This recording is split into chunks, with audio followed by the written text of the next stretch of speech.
Hello students, let's talk about Alexander Pope's a small poem, Ode on Solitude. Alexander Pope was an English poet and he was a critic also. And he belongs to 18th century. He was most renowned for his unique brand of satire. The important work, Rape of the Lock, which is a mock heroic poem, is an excellent example. He is also famous for his translations of Homer's epic Iliad, and he belongs to the Augustan period of literature, 18th century. He achieved great success and fame for his body of work. Essays on Criticism, which was published in 1711, an essay on man, which was published in 1733 and 4, and the Dunciad. These are his important ones. So, Ode on Solitude is among Alexander Pope's famous poems. And you will be surprised to know that he wrote this poem when he was 12 years old. जब वो 12 साल के थे तब उन्होंने ये poem लिखे थे. And the poem has a simple narrative tone, है ना. ठीक है. ये नियो क्लासिकल पोएट है. नियो क्लासिकल पोएट जो है वो फीलिंग्स इमोशंस को इतना नहीं वो करते, है ना. There poetry is the in their poetry thought is more important. So here the poet's underlining जो idea है, that is a life of solitude by the countryside and finding peace in the simple pleasures of life. इस poem का जो central idea है वो क्या है कि सॉलिट्यूड में रहना, कंट्री साइड के पास. कंट्री साइड मतलब रूरल साइड, देहात में, गांव में, नेचर की सराउंडिंग्स में, एकांत में रहना. एंड फाइंडिंग पीस, और एक लाइफ की छोटे छोटे साधारण सी खुशियों में शांति महसूस करना. The poet dreams of self sufficient content life living all by himself. वो इसी में सेटिस्फाइड है कि उसकी छोटी छोटी सी जरूरतें रोजमर्रा की जिंदगी की पूरी होती रहे और वो नेचर के पास रहे, नेचर की सराउंडिंग्स में. So the mood off the poem is reflective, hopeful. The poet is hopeful और जरा चिंतन वाली. Now solitude, let's see the text. Solitude का मतलब क्या होता है? एकांत. तो हम भी जब छोटे होते थे तो बात होती थी कि एकांत अपने आप में एक वरदान है. मेरे को ये बात कभी समझ ही नहीं आती थी भी ऐसा कैसे है कि एकांत जो है वो वरदान है. हम तो अकेले बिल्कुल ही नहीं रह सकते, है ना. 5 मिनट भी कोई बैठने को कहे अकेले चुपचाप या अकेले में तो हमें बहुत मुश्किल लगता है. ऐसे कैसे कि पोइट कह रहा है कि solitude is a kind of bliss, है ना. अब जब जैसे बड़े हो गए, अब इतने अप्स एंड डाउन्स लाइफ में देखें तो आज समझ में आता है कि सॉलिट्यूड इज ए ब्लिस, है ना. एकांत में बैठना अपने आप में एक वरदान है, क्योंकि आप अकेले बैठे हो. अकेले बैठे का मतलब है कि आप बिल्कुल अलग बैठे हो और आप एक थॉटफुल मूड में हो. तो आप क्या है कि चीज़ों को अच्छे से देख सकते हो, है ना. कोई भी इश्यू है, कोई भी लाइफ में कोई बात है, उसके बारे में आप चिंतन कर सकते हो, आप सोच सकते हो. आप उसके बारे में पॉजिटिव क्या क्या क्या पॉइंट्स हैं, नेगेटिव क्या क्या पॉइंट्स हैं, उसके बारे में आप रिलीजियस एंगल से भी देख सकते हो, आप उसके बारे में सोशल एंगल से भी देख सकते हो, आप उसके एंगल उस इशू के बारे में फिलोसॉफिकल वे से भी देख सकते हो. And you are free. तो एक सोचना भी अपने आप में, अकेले बैठ के चिंतन करना भी अपने आप में एक बहुत शांति देता है, एक बहुत सुकून देता है। चीज़ों का, समस्याओं का, प्रॉब्लम्स का एक सॉल्यूशन निकलता है, एक हल निकलता है ना। तो इसलिए हम आजकल की लैंग्वेज में हम कहते हैं कि ब्रीदिंग स्पेस होना चाहिए। ब्रीदिंग स्पेस का मतलब कि हमें थोड़ा टाइम सिर्फ अपने लिए मिलना चाहिए, कि जब हम अकेले बैठें और हम सोचें, महसूस करें, समझें चीज़ों को अलग अलग एंगल से, अलग अलग तरह से, तब हम देखें कि हमको क्या करना है और क्या नहीं करना है और कैसे रहना है और कहाँ से, किस से हम अच्छी बात हमारे अंदर आ सकती है और किस से हमारे अंदर नकारात्मक सोच आई और किससे हमारे अंदर सकारात्मक सोच आई। एनीवेज, इस पोएम में जो अलेक्जेंडर पोप है वो यहाँ पर सिंपल सी बात कर रहे हैं, क्योंकि मैंने बताया ना कि वो सिर्फ 12 साल के ही तो थे जब उन्होंने ये पोएम लिखी। तो यहाँ पर सॉलिट्यूड का मतलब एक ये होता है कि भी उनकी जो ड्रीम्स और डिजायर्स हैं वो लिमिटेड सी हैं, है ना। अब आज का जमाना तो बहुत फर्क हो गया। पहले जो गांव में लोग होते थे, अब वो सेटिस्फाइड रहते थे, है ना, अपने ही उससे, कि भी छड़ियाँ सी हुई, उसी से चूल्हा जलाया, चलो भाई खाना बन गया, वहीं से वही जैसे कोई सब्जी वब्जी वहीं उनकी अपनी होती थी खेतों की, वही वो हुई, है ना। इस तरह से कॉटन है तो उनके अपने ही खेतों की हुई, पशु हैं तो उनके अपने रखे हुए, है ना। तो उनकी सारी ज़रूरतें जो है वो वहीं उनके जो रहने का एक स्टाइल है वहीं से पूरी हो जाती थी। पशु रखे उनसे दूध, घी, मक्खन सब कुछ मिल गया, है ना। अनाज है तो उनको अपने खेतों से मिल गया, गेहूं मिल गई, गेहूं बो दिया, बीज दिया, बो दिया, फिर उसी की फसल हो गई और वगैरह वगैरह। इसी तरह से धूल अपनी मिल गई, है ना। सब्जी, फल, फ्रूट, सब कुछ उनका अपने अपने उससे पूरा हो जाता था।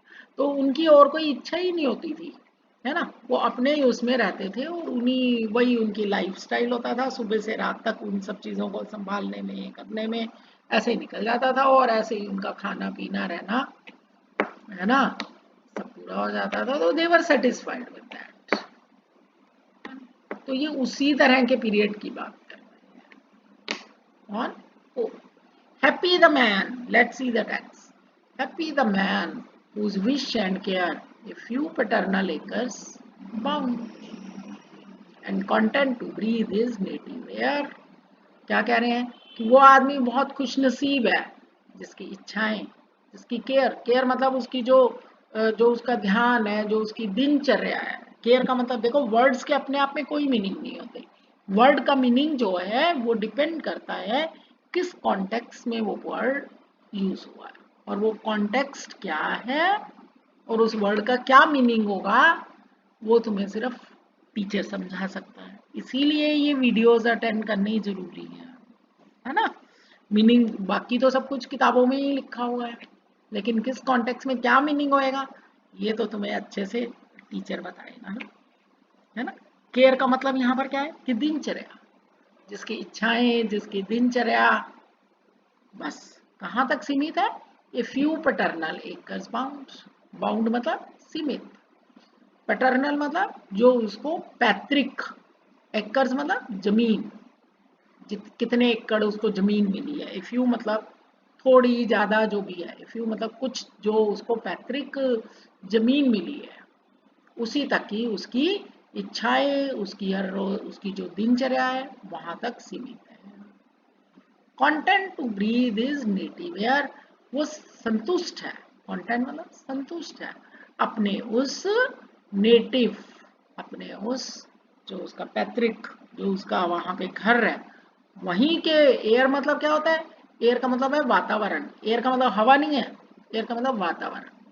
कि उसको उसी वातावरण में, अपने उस पैतृक जहाँ पे उसकी संपत्ति है, जहाँ पे उसकी पैतृक जमीन जायदाद है, उसी जमीन में वहीं में ही उसी वातावरण में सांस लेके, उसी वातावरण में अपनी इच्छाओं को, अपनी दिनचर्या को सीमित करके ही उसको खुशी मिलती है। तो वो व्यक्ति खुश है ना।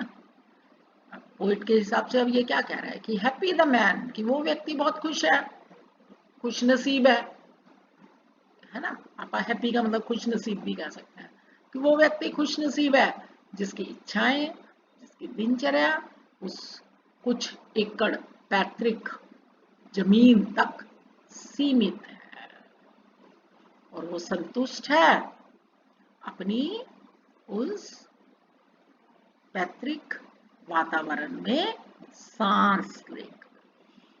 समझ में आया? मैंने कर्सर घुमाया ज्यादा जो जो मीनिंग था।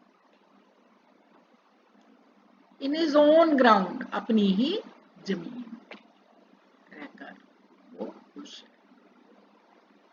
Next see, whose herds with milk. Herds का मतलब क्या हुआ? पशु, पशुओं का झुंड, कि उसको दूध कहाँ से मिल जाता है? उसके पशुओं से जो उसने पाल रखे हैं। हुज फील्ड्स विद ब्रेड, उसकी ब्रेड का मतलब रोटी, उसकी रोटी उसको कहाँ से मिलती है? उसके जो खेत है वहां पे वो अन्न बोता है, उसको उगाता है, जोतता है खेत, उसकी रोटी कहाँ से पूरी हो जाती है? रोटी का इंतजाम कहाँ से हो जाता है? उसके खेतों से। हुज फ्लॉक्स, फ्लॉक्स किसको बोलते हैं? भेड़ों का झुंड, तो उसकी फ्लॉक से उसको कपड़ा मिल जाता है। अटायर, अटायर मतलब कपड़ा, ड्रेस। अब यहाँ पर अब ये बात थोड़ी सी यूं लग रही है, लेकिन पोएम में तो ऐसे ही पोएट्स बात करते हैं, हालांकि सीधी ऊन थोड़ा ना लपेटी जाती है, लेकिन वो मार्केट में जाता है, उसको बेचता है, उसको पैसा मिलता है, उससे वो उसको कपड़ा भी अपना खरीद सकता है, लेकिन उसको एक्स्ट्रा खर्च नहीं करना पड़ता है ना, क्योंकि उसकी भेड़ें ही उसको वो रुई वगैरह सप्लाई करती है, जिसको बेच के वो कमाता है पैसा और खरीदता है अपना सामान। Whose trees in summer yield him shade। आजकल तो क्या है, कूलर है, पंखे हैं। पहले जो उस समय की बात है तो वहां पर क्या है कि लोगों को छाया के लिए कहाँ बैठते थे? अपने पेड़ों के खेतों में, पेड़ों के नीचे बैठते थे, है ना। तो समर में, गर्मी में उसके पेड़ ही उसको छाया देते हैं। इन विंटर फायर, और विंटर में उसको क्या मिल जाता है? लकड़ी जला के आग मिल जाती है अपने शरीर को गर्मी देने के लिए।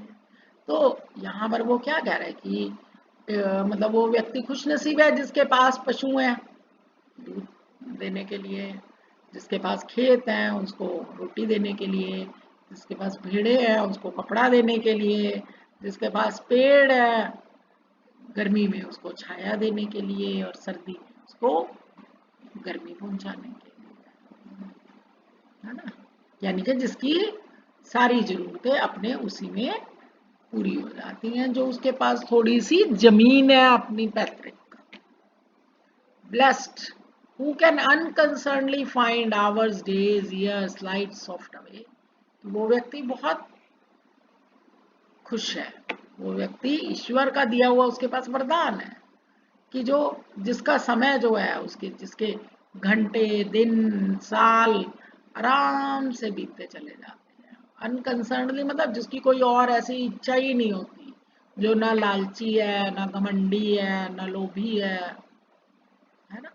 अनकंसर्न रहता है कि वो क्या हो रहा है दुनिया में और क्या वो है, उसके तो सारा टाइम अपनी उस फ्यू एकड़ जमीन जो उसके पास पैतृक मिली हुई है उसी से वो अपना उसी का ध्यान रखने में, उसकी सारी दिनचर्या, उसकी सारी सोच, उसकी सारी इच्छाएं वहीं तक सीमित होती हैं, तो उसे समय का पता ही नहीं चलता, उसका समय आसानी से बीतता चला जाता है। In health of body and peace of mind, तो इस तरह से उसकी हेल्थ भी अच्छी होती है और उसको मानसिक शांति भी होती है। This is solitude. यहाँ पर जो पोएम का मतलब है, यहाँ पर जो सॉलिट्यूड का मतलब है वो ये है कि एक सॉलिट्यूड रहना, सॉलिट्यूड में रहना अपनी एक कंट्री साइड, है ना, अपनी उस फ्यू एकड़ लैंड जो आपको पैतृक मिली है उसी में ही अपनी सारी जरूरतों को पूरा करना। थोड़े से पशु रखे जो आपको दूध दे रहे हैं, बाकी जरूरतें आपके खेत पूरी कर रहे हैं, है ना।